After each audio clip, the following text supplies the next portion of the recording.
Suami di Blitar menunjukkan sikap gelisah selama 2 tahun tinggal bersama jasad istrinya.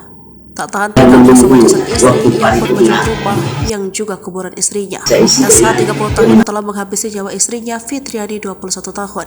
Ia menghabisi nyawa istrinya pada Oktober 2021 tinggal bersama jasad istrinya. Kemudian menguburkan jasad istrinya di dalam kamar rumahnya di Desa Bacang, Kecamatan Ponggok, Kabupaten Blitar, Jawa Timur.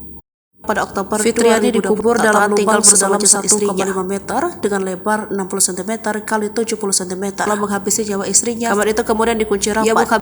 Sejak 2021, SH masih tinggal di rumah yang tinggal bersama jasad istrinya. Masih tinggal di situ, dia masih tidur di rumah itu, kata Kasat Polres Blitar Kota AKBP Hendra Utario dikutip dari Kompas.com. Sejak 2021, selama tinggal bersama di kuburan istri, SH bersikap tak tenang. Ia tak pernah betah berlama-lama di rumah tersebut. Informasinya dia datang dan pergi selama itu, katanya. Kakak ipar Subagio menerangkan SH seringkali keluar rumah Polres Blitar. Padahal dalam rumah itu juga ada 2 anak yang masih berusia 7 tahun. Selama tinggal bersama kuburan istri, sampai kemudian SH tak pernah betah berlama tersebut. Pada dia datang seharga 105 juta. Kakak ipar sekali keluar rumah. Padahal dalam rumah itu juga ada 2 anak yang masih berusia 7 tahun dan 5 tahun, kata Subagio.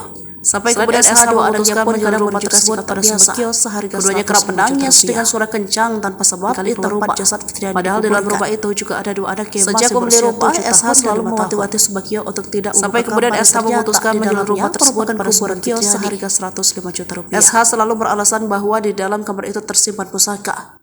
Namun ternyata ketika digali bekerja suruhan Subagio ditemukan kerangka manusia yang sampai kemudian SH memutuskan menjual rumah tersebut pada Subagio seakan kuburan Fitriani harga 105 juta rupiah.